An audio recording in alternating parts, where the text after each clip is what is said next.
Hi guys, welcome back to the Big Sew Along. I'm Ginny, and as always, I thank you very much for choosing to spend a little time with me.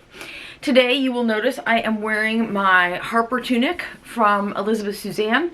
This is the original one I made, and this is a little crazy. Last week I said that I needed to take some out to make the neck a little narrower because I felt like my bra straps were showing, but as you can see here, and in this picture here, this neckline is perfectly fine. Absolutely nothing wrong with it.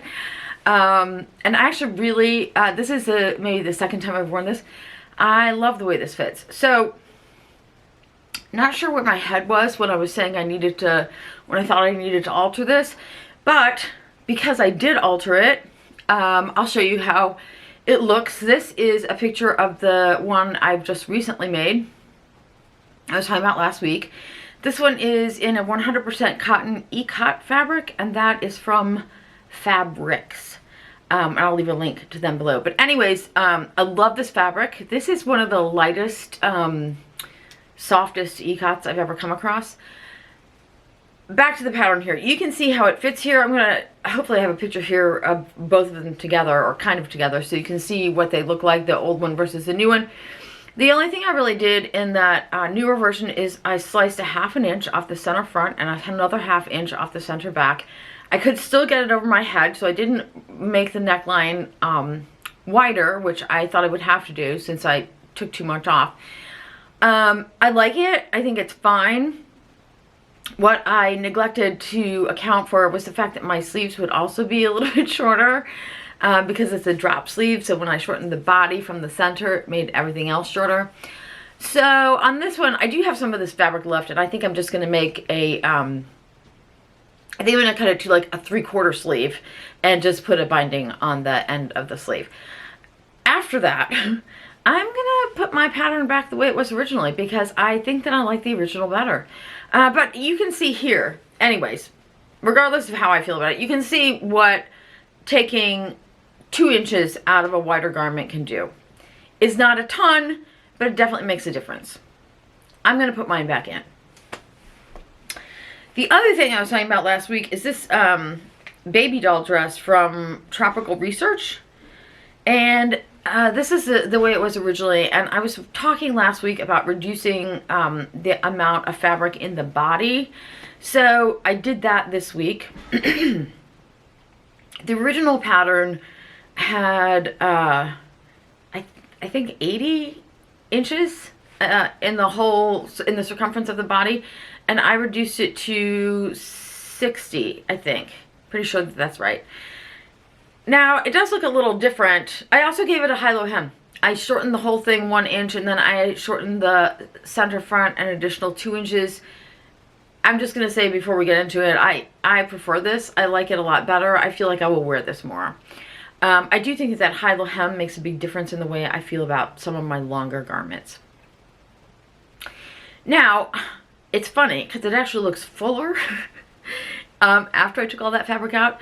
That's because I usually let this air dry, and so all the fabric, like the wrinkles kind of get crunched in. I had to get this like dry so I could show you guys what it looked like, so I threw it in the dryer, and so now it's really fluffy. But you can see that, I mean, that's a fair amount to take out of the body, and you can see it does not look like it has changed the style of the garment a lot. So again, that was 1.5 times my bodice circumference for the bodice of the skirt instead of roughly 2 times. So that is about all the sewing I have for you guys this week. I have not got a lot of sewing done. However, when I got my pink ikat fabric a couple of weeks ago from Fab Ricks, I also had ordered, actually it's probably been about a month ago now, I also ordered this one, which is like a dash, sort of black and white. And my plan was originally to use this to make the Clyde work pants to go with my pink ikat top. But recently, like within the last few months, So Liberated came out with a new pant called the Chanterelle, and I'm really excited to try that.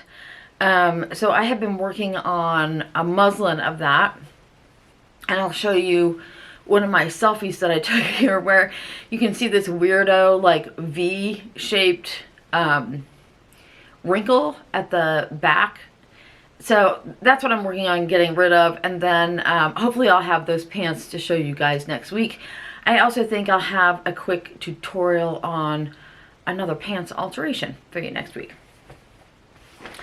Aside from that, I haven't been buying, well, I bought that So Liberated Chanterelle pant, and then I also bought her new jacket, which I think is called the Sylvan. I can't remember now, which I'm also really excited to make. But my friend Susan and I ran over to Joann's this morning because they had their Vogue patterns on sale, and I bought two. I bought Vogue 1312 and Vogue 1410. These are both Lynn Mizono patterns, and they've been around forever and a day. And they're both very much in my wheelhouse style-wise, but I've never made either one of these. But since they've been around for a long time, I figured maybe some of you guys had made them and had some pointers or thoughts on either of these patterns. I'd love to hear about them. I have made her, she has like 2 shirts for Vogue that are also quite old that I have made before, but those are ages ago. The only other thing I got, I got 3. So the other thing I got was the Sandra Bezzina for Vogue 1937. I really, really like this caftani kind of dress. It looks really cool, and I just love Sandra Bezzina so much that I just want to buy all of her patterns, even if I don't ever want to make them. So I picked that one up today too. And actually, this is a very short video this week, but that's okay because I feel like the last 2 were a little bit long, so you guys are probably ready for a little bit of a break. As I said, next week I think I'm going to have a quick little pant alteration tutorial for you, and hopefully I'll have some new stuff to show you. Until then, you guys, I wish you all happy sewing.